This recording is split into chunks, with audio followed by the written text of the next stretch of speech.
आज का हमारा विषय है वाक्य भेद। सबसे पहले वाक्य समझें क्या होते हैं। वाक्य अर्थात सार्थक शब्दों का क्रमबद्ध एवं सुव्यवस्थित रूप जिसका कोई अर्थ निकले वाक्य कहलाता है। वाक्य भेद अर्थात वाक्यों के प्रकार। वाक्यों के प्रकारों को हम दो आधारों पर समझ सकते हैं। पहला अर्थ के आधार पर और दूसरा रचना के आधार पर। कक्षा 9 में हमने पढ़े थे वाक्य भेद अर्थ के आधार पर, जो 8 श्रेणियों में विभक्त थे, जिनमें कुछ प्रमुख थे विधानवाचक, निषेधात्मक, आज्ञावाचक इत्यादि इत्यादि। कक्षा 10 के पाठ्यक्रम में रचना के आधार पर वाक्य भेदों को हमें पढ़ना है। रचना अर्थात कंस्ट्रक्शन, बनावट, अर्थात वाक्यों की बनावट कैसी है, उस आधार पर वाक्यों को 3 श्रेणियों में विभक्त किया गया है। जैसा आप सामने देख रहे हैं, पहला सरल वाक्य, दूसरा संयुक्त वाक्य और तीसरा मिश्र वाक्य। सरल वाक्य, जैसा कि नाम से स्पष्ट है, वाक्यों में सरलता होती है, जटिलता नहीं होती। सबसे बड़ी पहचान सरल वाक्यों की ये है कि संपूर्ण वाक्य में मुख्य क्रिया केवल एक ही होती है। अगर किसी वजह से वाक्य में 2 या 2 से अधिक क्रियाएं आ रही हैं, तो पहले की सभी क्रियाओं को कर लगाकर पूर्वकालिक बना दिया जाता है और मुख्य क्रिया एक ही रखी जाती है। उदाहरण देखेंगे तो अधिक स्पष्ट हो जाएगा। पहला उदाहरण देखिए, वह एक सज्जन पुरुष है। इस वाक्य में क्रिया क्या है, एक ही क्रिया है और एक ही मुख्य क्रिया है, अतः यह सरल वाक्य है, बहुत आसान है इसे पहचानना। दूसरा वाक्य देखिए, मैं दूध पीकर विद्यालय जाता हूँ। अब देखिए यहाँ पर कंफ्यूजन जनरेट होता है। पहली क्रिया है पीना और दूसरी क्रिया है जाना। तो हमने क्या किया सरल वाक्य बनाने के लिए कि पहली जो क्रिया थी उसको कर लगाकर पूर्वकालिक बना दिया और दूसरी क्रिया को मुख्य क्रिया के रूप में प्रयोग किया। तो वाक्य क्या बन गया, मैं दूध पीकर विद्यालय जाता हूँ। इसी तरह से तीसरा उदाहरण देखिए, रीता ने सुंदर गीत गाकर सबका दिल जीत लिया। यहाँ पर भी 2 क्रियाएं हैं, लेकिन आपको पता है कि पहली क्रिया में कर लगाकर उसको पूर्वकालिक बना देंगे और लास्ट वाली क्रिया को, बाद वाली क्रिया को हम मुख्य क्रिया के रूप में प्रयुक्त करेंगे। तो सरल वाक्य के रूप में क्या सेंटेंस बना, रीता ने सुंदर गीत गाकर सबका दिल जीत लिया।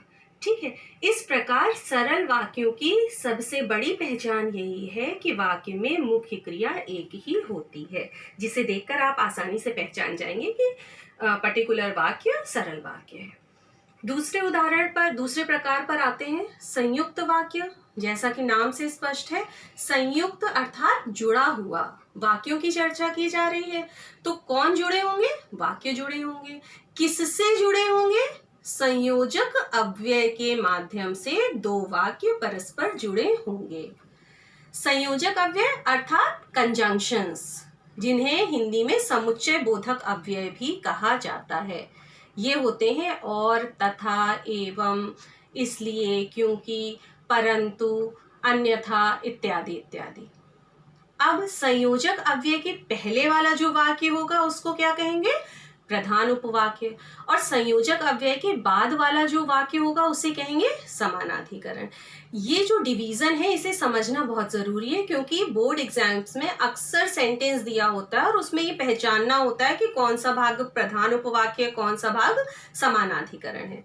तो हमेशा याद रखिए कि संयोजक अव्यय के पहले वाला जो वाक्य होगा वो प्रधान उपवाक्य कहलाएगा, बाद वाला वाक्य समानाधिकरण कहलाएगा।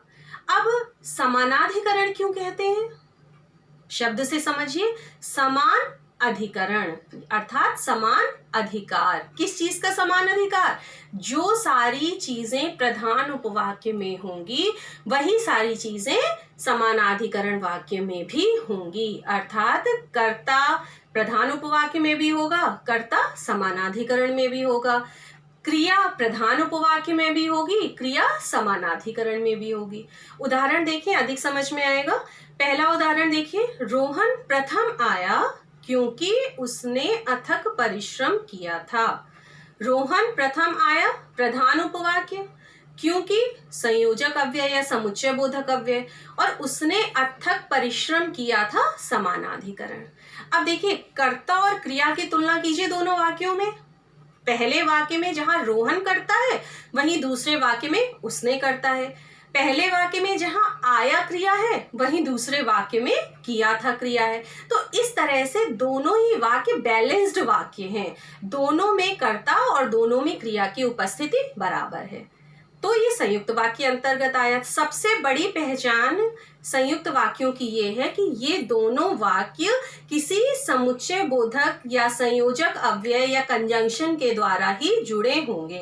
तो आपको सबसे पहले ये पहचानना है कि दोनों वाक्य किस शब्द से जुड़े हैं। अगर उस शब्द को आपने पहचान लिया तो वाक्य की पहचान बहुत आसानी से हो जाएगी। दूसरा उदाहरण देखिए, मैं कल बीमार था इसलिए मैं नहीं आ सका। दो वाक्य हैं, मैं कल बीमार था, मैं नहीं आ सका। उन दोनों वाक्यों को किससे जोड़ा जा रहा है? इसलिए संयोजक अव्यय के माध्यम से जोड़ा जा रहा है। ठीक है, तो जहां हमने देखा कि इसलिए संयोजक अव्यय है, हमें तुरंत ये पता चल जाएगा कि यह वाक्य कौन सा वाक्य है? संयुक्त वाक्य। तो संयुक्त वाक्य में आपको ये ध्यान रखना है कि दो वाक्य होंगे, समान अधिकार के होंगे और दोनों ही किसके द्वारा जुड़े होंगे? संयोजक अव्यय या समुच्चय बोधक अव्यय या कंजंक्शन के द्वारा जुड़े होंगे। तीसरे प्रकार पर आते हैं मिश्र वाक्य। मिश्र अर्थात मिला हुआ। वाक्य आपस में मिले होते हैं। कोई भी वाक्य अपने आप में कंप्लीट वाक्य नहीं होता है, पूर्ण वाक्य नहीं होता है। वाक्य एक दूसरे पर आश्रित होते हैं। तो एक या एक से अधिक आश्रित उपवाक्यों के मेल से बने वाक्य कहलाते हैं मिश्र वाक्य। अब यहाँ पर समझना सबसे ज्यादा जरूरी है कि आश्रित उपवाक्य क्या होते हैं। आश्रित उपवाक्य मतलब किसी वाक्य पर आश्रित, डिपेंडेंट वाक्य। ये जो आश्रित उपवाक्य हैं, ये तीन प्रकार के होते हैं जिन्हें समझना बहुत आवश्यक है और इस पर आधारित बोर्ड एग्जाम्स में क्वेश्चंस भी बहुत पूछे जाते हैं। पहला संज्ञा आश्रित उपवाक्य, दूसरा विशेषण आश्रित उपवाक्य और तीसरा क्रिया विशेषण आश्रित उपवाक्य। इन तीनों आश्रित उपवाक्यों की कुछ न कुछ विशेषताएं हैं जिनके आधार पर आप आसानी से समझ सकते हैं कि ये आश्रित उपवाक्य कौन सा आश्रित उपवाक्य होगा। तो सबसे पहले आते हैं संज्ञा आश्रित उपवाक्य पर। संज्ञा आश्रित उपवाक्य अर्थात वो सारे उपवाक्य जो या तो इन्वर्टेड कॉमास के अंदर में लिखे हो, अर्थात किसी का स्टेटमेंट शो कर रहे हो, या की अर्थात क में छोटी ई की मात्रा की से प्रारंभ होकर क्रिया पर समाप्त होने वाले आश्रित उपवाक्य संज्ञा आश्रित उपवाक्य होंगे। मतलब या तो वो इन्वर्टेड कॉमास के अंदर लिखे गए होंगे या की से स्टार्ट होकर, की से प्रारंभ होकर क्रिया पर समाप्त हो रहे होंगे।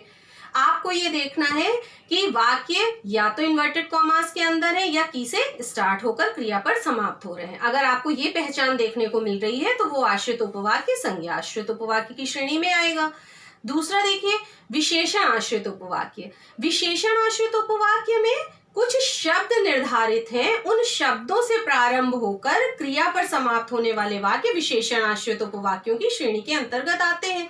ये वाक्य हैं, ये शब्द हैं जो, जिसे, जिनका, जिन्हें, जिन्होंने, जिनको इत्यादि इत्यादि। तो आपको ये देखना है कि जो, जिसे, जिनका, जिन्होंने इत्यादि शब्दों से प्रारंभ होकर क्रिया पर समाप्त होने वाले वाक्य विशेषण आश्रित उपवाक्य होंगे। तीसरा आ जाइए क्रिया विशेषण आश्रित उपवाक्य। क्रिया विशेषण अर्थात क्रिया की विशेषता बताने वाले शब्द। अब क्रिया की विशेषता बताने वाले शब्द आपको कोरिलेट करना पड़ेगा क्रिया विशेषण के प्रकारों से। क्रिया विशेषण के प्रकार कितने थे? 4 प्रकार थे। पहला रीतिवाचक अर्थात क्रिया कैसे की जा रही है। दूसरा कालवाचक अर्थात क्रिया कब की जा रही है। तीसरा स्थानवाचक अर्थात क्रिया कहाँ की जा रही है। और चौथा परिमाणवाचक क्रिया विशेषण अर्थात क्रिया कितनी मात्रा में की जा रही है। रीतिवाचक के लिए हम जैसे शब्द का प्रयोग करते हैं, कालवाचक के लिए जब शब्द का प्रयोग करते हैं, स्थानवाचक के लिए जहां शब्द का प्रयोग किया जाता है, और परिमाणवाचक क्रिया विशेषण के लिए जितना शब्द का प्रयोग किया जाता है। अर्थात जैसे, जब, जहां, जितना, इन 4 शब्दों से प्रारंभ होकर क्रिया पर समाप्त होने वाले वाक्य क्रिया विशेषण आश्रित उपवाक्यों की श्रेणी के अंतर्गत आते हैं। आते हैं। तो ये 3 आश्रित उपवाक्यों के प्रकार आपने पढ़े। संज्ञा आश्रित अर्थात इन्वर्टेड कॉमास के अंतर्गत आने वाले वाक्य, या की से स्टार्ट होकर क्रिया पर समाप्त होने वाले वाक्य। विशेषण आश्रित उपवाक्य अर्थात जो, जिसे, जिनका, जिन्होंने, जिन्हें इत्यादि शब्दों से प्रारंभ होकर क्रिया पर समाप्त होने वाले वाक्य। और क्रिया विशेषण में केवल 4 शब्द आते हैं, जैसे जब, जहां, जितना। इन 4 शब्दों से प्रारंभ होकर क्रिया पर समाप्त होने वाले उपवाक्य क्रिया विशेषण आश्रित उपवाक्यों की श्रेणी में आते हैं। Thank you.